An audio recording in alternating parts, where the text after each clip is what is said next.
बनारस में वहीं दादा लेखराज रहने लगे और वो इस तरीके के जंगल जैसा दिखता था जहाँ चारों तरफ से पानी भरा रहता था। जहाँ दादा लेखराज रहते थे वहाँ पे चारों तरफ जंगल जैसा ही दिखता था। एक कमरा था गंगा के किनारे। एक तरह से यह ब्रह्मा बाबा ऐसे साक्षात्कार देखते थे। उजड़ा हुआ जंगल, जैसे प्रैक्टिकली सब कुछ उजड़ गया है, विनाश हो गया है, ऐसे साक्षात्कार देखते थे। माना उजड़ा हुआ साक्षात्कार देखते थे, मतलब लोग भी उसकी ऐसी हालत देखते थे तो लोग उस पर हंसते थे, हंसी उड़ाते थे, क्योंकि इतना बड़ा सीनियर ज्ञानी और इतना नारायण का भक्त ऐसे ही जब हरकतें करते थे तो सभी लोग उनकी हंसी उड़ाते थे।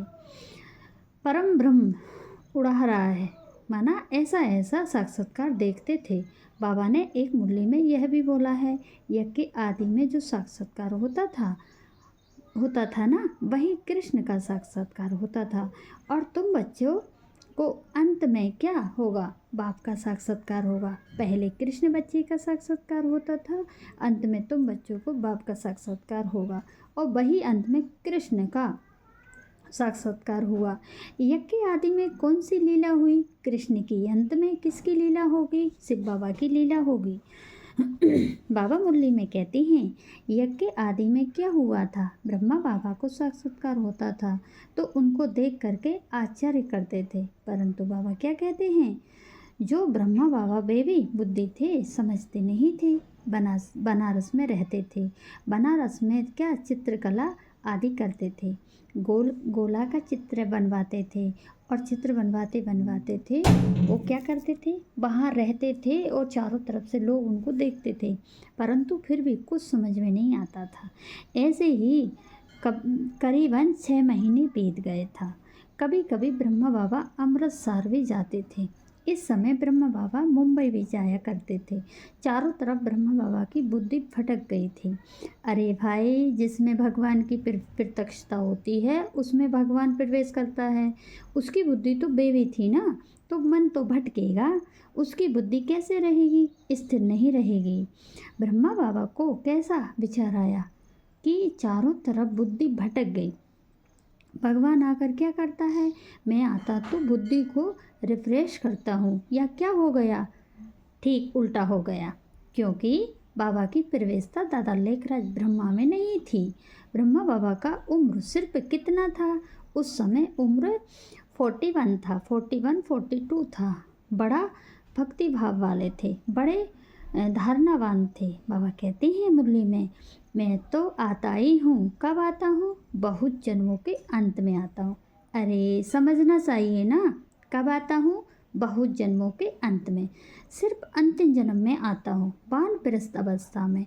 तो यज्ञ आदि में अनेक जवाब, माना अनेक प्रकार के जवाब दिए, कोई उत्तर नहीं दे पाए। साक्षात्कार कहाँ हुआ? बनारस में साक्षात्कार हुआ। जैसे आदि में बनारस गया तो हद का बनारस था, अभी बेहद का बनारस तैयार होगा। बाबा कहते हैं, जहाँ पे क्या होगा, चारों तरफ से बना बनाया रस होगा। ब्रह्मा बाबा की बुद्धि कहाँ तक पहुँची? हद का बनारस तक पहुँची उनकी बुद्धि। और फिर विनाश का बनारस कहाँ होगा? जो बेहद का बनारस होगा। विनाश काल में जब चारों तरफ विनाश होगा तब बना बनाया रस इकट्ठा होगा। वहाँ पे बाप की जो शिकिलती बच्चे हैं वो उस बनारस तक पहुँचेंगे। उनका बुद्धि पहुँच गया तो उनकी बुद्धि का ठिकाना लगेगा क्या? नहीं लगेगा। हाँ लगेगा। फिर कहाँ तक पहुँचेंगे? अरे पंडे बाप कहते हैं, जहाँ से आदि हुआ वहीं अंत हुआ। फिर ब्रह्मा बाबा कहाँ चले गए? ब्रह्मा बाबा कलकत्ता चले गए। उनको याद आई कि मेरा कोई भागीदार है जो बहुत समझदार है, वही मुझे सब कुछ समझा सकता है। कलकत्ता, यहाँ सारी दुनिया की कलाबाजी होती है, अंत होता है। क्या होता है? सुख में दुनिया की स्थापना होती है। जो चारों तरफ रौरव नर्क होता है, स्वर्ग भी वहीं होता है, और सुख धाम की स्थापना होने वाली है। बेहद की दुनिया की स्थापना होने वाली है। तो ब्रह्मा बाबा कहाँ तक पहुँच गए? कलकत्ता में। कलकत्ता जाने का क्या कारण रहा, कलकत्ता की क्या खासियत है जिसको समझना बहुत ज़रूरी है। अव्यक्तवाणी में बोला है, अरे जो कलकत्ता है ना, वह कलकत्ता के लोग भोले भाले होते हैं और बहुत गरीब होते हैं। अव्यक्तवाणियों में बोला है, वहाँ के लोग भोले भाले होते हैं, गरीब होते हैं। अव्यक्तवाणी में इशारा किया। कलकत्ते में भी बोला है, क्या बोला, इस रथ को, माना मुरलियों में भी बोला है, इस रथ को कहाँ से पकड़ा, बाबा ने बोला इस रथ को पकड़ा ही है पूर्व बंगाल कलकत्ते से ही। इस रथ को ढूंढा कहाँ से, तो जहाँ से पूरब दिशा होती है, पूर्वी रथ होता है, वहीं से उदय होगा। इस रथ को भी पूर्व बंगाल कलकत्ते से पकड़ा। निर्मल माना जन मोई न भावा, और मना मोह कपट छल छिद्र न भावा। बाबा निर्मल, यह मनु माना मन में बिल्कुल भी भेदभाव नहीं होता था। निर्मल भाव जैसे गंगा नीर, पीछे पीछे हरि फिरे। कहाँ हरि फिरे, बोला है कबीर, राम वाली आत्मा का इसलिए भगवान कलयुग के अंत तक भी पीछा नहीं छोड़ते। कलयुग में भी हरि जैसे पीछे फिरता है ना, इसी तरीके से सुप्रीम सोल उस आत्मा को ही ढूंढता है अपना बीज डालने के लिए, अंत भी पीछे पड़ता है। तो बोला है शरीरधारी कलयुग के अंत तक भी पीछा नहीं छोड़ता, इस शरीरधारी को चुनते हैं, इसलिए इसको भगवान आकर पहले पहले उठाता है। इसे कहा गया है ना, यह भी बोला है, बंगाल जो है ना, बंगाल हद का बंगाल है कि बेहद का बंगाल है। यज्ञ के आदि में हद का बंगाल था, अभी क्या होगा, बेहद का बंगाल। का मतलब क्या, बंगाल माना जो प्रैक्टिकली ज्ञान धारण करके अपने आप को ऐसे पागल जो भगवान को पाले, सिद्धांतों की धारणा, सारी दुनिया का बीज वो यहाँ से प्रकट होता है, प्रत्यक्ष होता है, जिसके लिए कहा गया है बंगाल तो ज़रूरी है कि एक ही व्यक्तित्व होना चाहिए।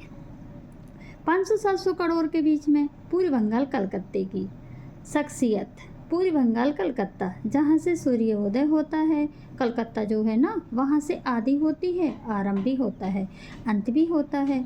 कोलकाता में एक महापरसत था मंदिर है, जैन देखिए बहुत बड़ा, जो इंद्रियों को जीतने वाला। कलकत्ते में बहुत बड़ा एक मंदिर है जिसे बोलते हैं इंद्रियों को जीतने वाला। एक ताल मृदंग है जो ध्रुव तारा है, जो तार मंडल है जहाँ पे ध्रुव ताराओं का एक मंडल बोला जाता है, वह भी है, यहाँ से प्रत्यक्ष होगा। माना जो ध्रुव तारा है वो भी वहीं से प्रत्यक्ष होता है। यज्ञ के आदि की हिस्ट्री के हिसाब से भी यह कोलकाता को काली का घाट कहा जाता है। तो काली घाट नहीं है तो काली कलकत्ते वाली भी वहीं से प्रत्यक्ष होगी। और वहाँ से साइंस की हिस्ट्री, जो साइंस का ज्ञान ले ले, चाहे शास्त्रों का ज्ञान ले ले, सारा यहीं से प्रत्यक्ष होता है, क्योंकि एक वही आत्मा है जो सारी सृष्टि की जानी जाननहार है। बाबा ने बोला है, मुरली में बोला है, इस रथ को कहाँ से पकड़ा, पूर्व बंगाल कलकत्ते से। बाबा की प्रत्यक्षता भूमि कहाँ है, मुरली में बोला है, बाप की प्रत्यक्षता का भूमि कलकत्ता, ऐसे बोला गया है। तो कलकत्ते में कौन था, वास्तव में कलकत्ता की इतनी विशेषता क्या क्या है, बाबा मुरली में कहते हैं, देखो सारी सृष्टि का जो बीज है, बट वृक्ष है, उसकी यादगार कलकत्ते में है, बनी हुई है। ज़रूर वो व्यक्तित्व होना चाहिए, तभी तो ब्रह्मा बाबा कलकत्ता गए। सबसे बड़े से बड़ा बीज है, बनियन ट्री का बीज है, वट वृक्ष का बीज है, कोलकाता बरगद का पेड़ सबसे पहले स्थापित होता है। ऐसे बोला गया है, ऐसे बताया गया है, जिसे हम वटकल्प वृक्ष कहते हैं। और कहाँ पे है, कलकत्ते में इशारा दिया, तो ज़रूर कोई होना चाहिए ना, मुरलियों के बोल हिसाब से। सबसे जास्ती महाकाली की पूजा कहाँ होती है, कलकत्ते में होती है, जहाँ अम्बा अम्बा कहकर पुकारते हैं, ऐसे करते हैं। सबसे ज़्यादा कलकत्ते में सबसे ज़्यादा उसी की पूजा मानी जाती है। ज़रूर कोई होना चाहिए कलकत्ते में। ब्रह्मा बाबा की बुद्धि कहाँ तरफ जाएगी, कलकत्ते की तरफ ही जाएगी ना। अरे हाँ, कलकत्ते की तरफ गई कलकत्ता की दुनिया में ऐसा माना जाता है कि जो बड़े आदमी होते हैं ना, अगर वो जब तक 2-3 पत्नियां ना रखें तो उसको बड़े आदमी कहा ही नहीं जा सकता। कलकत्ता में ऐसा होता है, 2 शादियां करना ज़रूरी है। एक को अपने पास रखते थे घर में पत्नी बनाकर, एक दूसरी होती है जिसके द्वारा विकार भोगा जाता है, सुख भोगा जाता है। 2 पत्नियां रखने का रिवाज हिस्ट्री में आज भी चल रहा है, कहीं कहीं अभी भी चलता रहता है ना। कलकत्ता इस तरीके से इंटरनेशनल में आता है। बंगाल, उड़ीसा,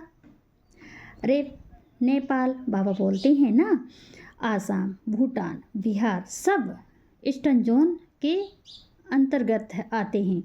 कलकत्ता का महत्व है। कलकत्ता के लोग क्या करते हैं? काम करते हैं। शादी भी करेंगे तो कहाँ करेंगे? पूर्व के लोगों से शादी करेंगे, ऐसा कहते हैं। कलकत्ता हर तरीके से क्या है? सेंटर है। भक्ति मार्ग में क्या है दिखाया गया है? ईशान कोण, कलकत्ता और नेपाल जो पाठ है ना, वह ईशान कहते हैं, जिसका कलकत्ते से आरंभ होता है, बीज डालता है, फाउंडेशन पड़ता है। ब्रह्मा बाबा कलकत्ता चले गए और कलकत्ते में कौन था ऐसा व्यक्तित्व? कुछ तो होगा। हाँ, क्योंकि कलकत्ते में सबसे जास्ती किसको मान्यता दिया जाता है? कहाँ कहा जाता है? सतगुरु गुरुवार को कलकत्ता के लोग बहुत मानते हैं। कलकत्ता के लोग ज़्यादा से ज़्यादा किसको मानते हैं? सतगुरुवार को मानते हैं। सतगुरुवार का क्या पाठ है? पाठ बजाने वाला कोई होगा वहाँ से, इसीलिए उसको मान्यता दी गई है, जिसका नाम बाबा ने दिया है भागीरथ। क्या नाम दिया? भागीरथ, भाग्यशाली रथ नाम दिया। और कलकत्ता के बारे में ऐसे बहुत सारी बातें बताते हैं। 4 घोड़ों की गाड़ी, बंगाल में 4 घोड़ों की गाड़ी में चलते थे। क्या विशेषता थी? भगवान की प्रत्यक्षता, बाप की प्रत्यक्षता कलकत्ते से शुरू होती है, सिंध हैदराबाद से नहीं होती। हम यह सिद्ध करते हैं कि कौन सा वो व्यक्तित्व था, कौन सा वो व्यक्तित्व है। इस व्यक्तित्व को हम ढूंढेंगे, ऐसे ढूंढेंगे मुरलियों के आधार पे। बाबा बोलते हैं बिना मुरली के आधार पे कोई कुछ भी नहीं कर सकता। बाबा आधार पे बताया कि ब्रह्मा बाबा मुरली में बोला है 10 वर्ष से रहने वाला ध्यान में जाते थे, ब्रह्मा बाबा को डील करते थे, टीचर होकर बैठते थे, उनमें से बाबा प्रवेश करते थे, ब्रह्मा बाबा को डायरेक्शन देते थे, यह करो वह करो। ज़रूर 10 वर्ष से रहने वाला कोई व्यक्तित्व था, क्योंकि ब्रह्मा बाबा किसको डायरेक्शन देंगे? जो उनके घर में काम करने वाला होगा। ये आज की बात नहीं है, जब से बाबा ने ये कार्य की शुरुआत की। माना हीरा जवाहरातन में ये लोग बंटवारा था, माना बराबर के हिस्सेदार थे, माना आधा आधा करते थे, उस समय से ये लोग थे। इसीलिए बोला है कि 10 वर्ष से रहने वाले ध्यान में जाते थे, इस तरीके से बोला है। तो वही 10 वर्ष से रहने वाले, कोई बच्चियाँ भी थी, कोई पिता भी था, इस तरीके से समझना है।